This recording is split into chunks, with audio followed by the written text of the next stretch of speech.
কথাবার্তা দেখাশোনা সবই হইল, দেনা পাওনার কথাও হইল, মেয়েও দেখলাম আমাদের পছন্দ হয়েছে। আলহামদুলিল্লাহ। যাক, আপনারা আমার মেয়েরে পছন্দ করছেন, আমাদেরও তো কোনো আপত্তি নেই। তাহলে শুভ কাজে দেরি করি কেন? নে বাবা, আংটিটা পরাই দে। কিরে, তুই কেন আসছিস? কেন তোর কতবার নিষেধ করা হয়েছিল কেন না আসতে? কেন আসছিস? যা।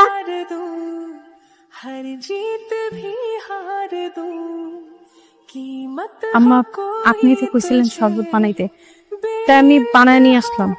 তোরে শরবত বানাইতে কইছি, নিয়ে আসতে কই নাই। আমারে ডাক দিলে আমি নিয়ে আসতে পারতাম। যা। ভুল হয়ে গেছে। আচ্ছা তাহলে আমি শরবতটা দিয়ে যাই।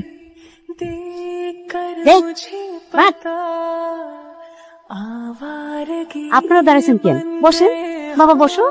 কি ব্যাপার, আপনি মেয়েটার গায়ে এমনি করে হাত তুললেন কেন? মেয়েটা কে? ওর ওর কথা থাক বাবা। তুমি আংটিটা পরাও। এই দে, হাতটা দে। নাও। না না, এসব আংটি টাংটি পরে।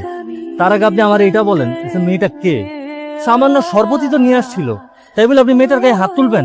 আমার সত্যি করে বলেন তো, মেয়েটা আপনার কি হয়? বাবাজি, মেয়েটা আমার বড় মেয়ে। বড় মেয়ে? কিন্তু আপনার বড় মেয়ে থাকতে আপনি আপনার ছোট মেয়ের সাথে আমার বিয়ে ঠিক করলেন কেন? আর সে যদি আপনার বড় মেয়েই হয়, বড় মেয়ের গায়ে কেউ এভাবে হাত তুলে? বাবা, ও আসলে আমার সৎ মেয়ে। আমি চাই না ওর ছায়া আমার মেয়ের উপরে পড়ুক। ও একটা অপয়া, এই শুভ কাজে ও থাকে, এটা আমি চাই না। এসব আপনি কি উল্টাপাল্টা কথা বলতেছেন?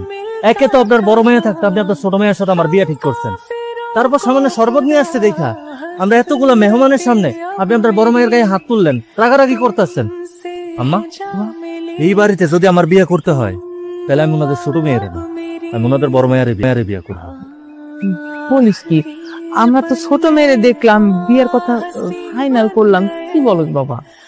মা, আমি যা বলতাছি ঠিকই বলতাছি, বুঝা বলতাছি।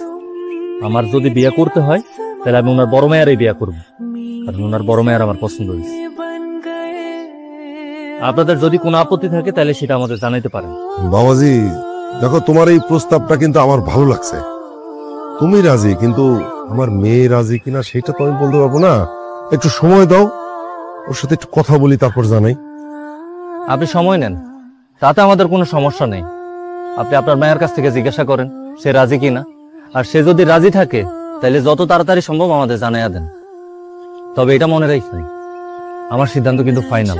আমার যদি বিয়ে করতে হয় তাহলে আমি আপনাদের ছোট মেয়ারে না, আপনার বড় মেয়ারে বিয়ে করব। মা, এখন দাঁড়িয়ে থেকে লাভ নেই, চল। মা, এটা কি হলো? এই ছেলের সাথে আমার বিয়ে হবে না? এই ছেলের সাথে তোমার স্বপ্নের বিয়ে দিবা? আর বাবা ওই কথাতে রাজি হয়ে গেল? বাবা, মা, এই ছেলের সাথে যদি আমার বিয়ে না হয় আমি কিন্তু অন্য কারোর সাথে বিয়ে হতে দিব না। তুই এত ভাবতেছিস কেন? কোনো ভাবিস না, আমি ছেলের সাথে তোর বিয়ে দিবই দিব। দেখিস, দেখ আমি কি করি, তুই কোনো চিন্তা করিস না। দেখো, তুমি কি করবে না করবে এটা আমি জানি না, কিন্তু এই ছেলেকে আমি বিয়ে করব। আর এই ছেলের সাথে যদি আমার বিয়ে না হয় আমি পুরা বাড়ি ঘরে আগুন লাগাই দিব, বলে দিলাম।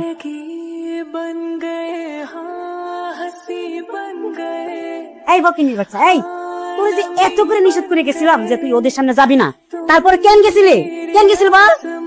মা, ও ইচ্ছে করে গেছে, ও চায় না আমি বিয়ে করে সুখে শান্তিতে সংসার করি। দেখো না কতগুলো স্নো পাউডার মেখে আছে, যাতে আমার হবু স্বামী আমার রেখা ওরে পছন্দ করে।